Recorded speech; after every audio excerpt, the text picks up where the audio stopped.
अनेक अनेक शुभेच्छा ओडिशार समस्त पिलाने आसी जाइए शिशु सुरभि 2025 कार्यक्रम आयोजन संबंधी चिठी एबे आसंतु आमे जानिबा एही कार्यक्रम केबे हबो विद्यालय स्तर रे क्लस्टर स्तर रे आउ ब्लॉक स्तर रे पुनी डिस्ट्रिक्ट स्तर रे एबे आसो सब कथा को आमे जानिबा ता पूर्व नुआ थिले चैनल को सब्सक्राइब करनियो सबु प्रकार वीडियो पाइबा पई देखो देखाई जे शिक्षा माध्यम रे पिला मानकर पूर्णांग विकास विद्यालय सर्वांगीण उन्नति तथा विद्यालय विभिन्न कार्यक्रम रे गोष्ठी सहयोग और सचेतनता निमंते आपणक प्रयास को साधुवाद जनाउछि।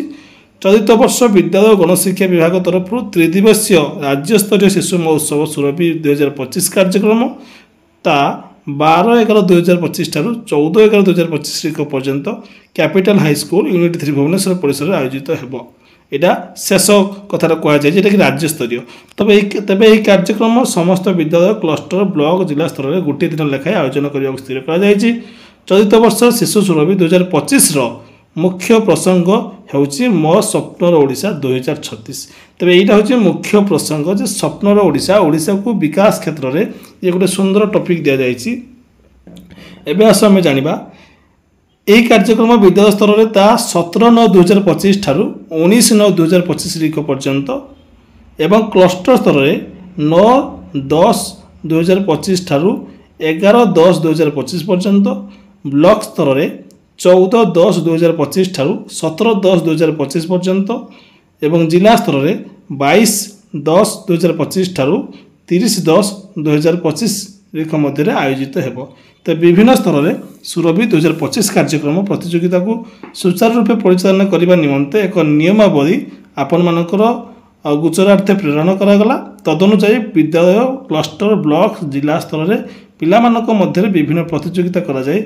मनोनीत कृति प्रतियोगी को राज्य स्तरीय शिशु महोत्सव सुरभि कार्यक्रम में सुजोग नेबार व्यवस्था करा। तेबे एटा होची चिठी केबे कौन तारिख हेब। तेबे आस आमे पूरा ठीक कथा को जीवा जे कौन कौन विषय सबू अच्छी कौ श्रेणी पाई कौन विषय अच्छी सेटा आम जानिबा मुख्य कथा।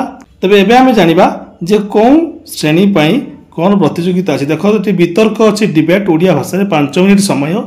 अष्टम और दशम श्रेणी वरिष्ठ सीनियर आउ एकादश द्वादश वरिष्ठ उच्च माध्यमिक सीनियर हायर सेकेंडरी से कौन अच्छी देखा विषय अच्छी कृत्रिम बुद्धिमत्ता शिक्षण शिक्षादान रे शिक्षक भूमिका नहीं पारिबो कि बढ़िया टॉपिक गोटे अच्छी कृत्रिम बुद्धिमत्ता जोटा कि एआई बर्तमान एआई रो भूमिका को वर्णना करने को पड़ो। शिक्षण शिक्षादान रे शिक्षक भूमिका नहीं पारिबो कि गोटे बढ़िया टॉपिक अच्छी। 2 नंबर देखो प्रबंध लिखन 1 घंटा समय दिज्व। अष्टम रु दशम श्रेणी पर्यंत कौन अच्छी 21 शताब्दी दक्षता विकास रे विद्यालय शिक्षार भूमिका कौन रही है देखाई लेखा जीव प्रबंध रे। पुणी एकादश द्वादश टॉपिक अच्छी आधुनिकता प्रजुक्ति विद्या और समृद्ध ओडिशा यहाँ अच्छी एकादश द्वादश। तापर जी आम चित्रांकन कौन देखा चतुर्थ रु सप्तम पिला माने जूनियर वर्ग एवं अष्टम रु दशम एकादश रु द्वादश उच्च माध्यमिक एमानक अच्छी देखो 2036 समृद्ध ओडिशार रूपरेख गोटे ओडिशा विकास चित्रटी करने को पड़ो। सब वीडियो आसीज सब्सक्राइब करनियो। दिव्यांग पिलामानक अच्छी 2036 समृद्ध ओडिशार रूपरेख ता सामान अच्छी।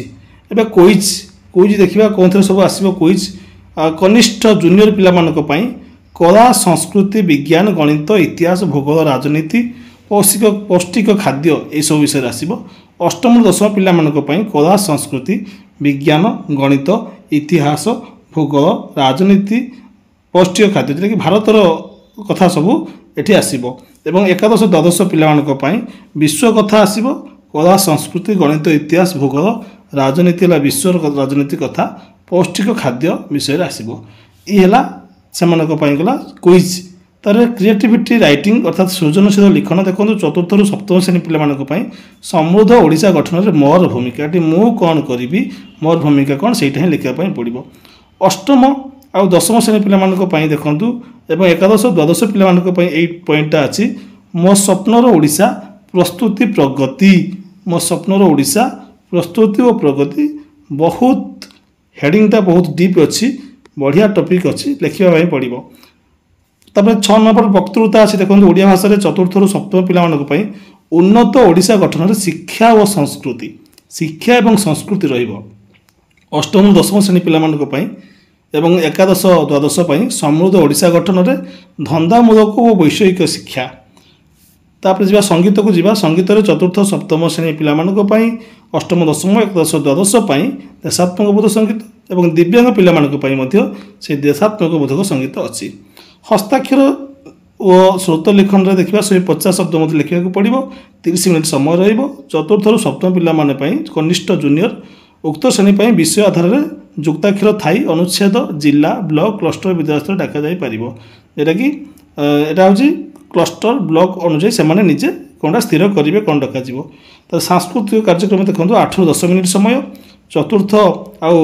ଚତୁର୍ଥରୁ +2 ପର୍ଯ୍ୟନ୍ତ ଲୋକକଳା ସମୃଦ୍ଧ ଓଡ଼ିଶା ବିଷୟରେ ଦିଆଯିବ।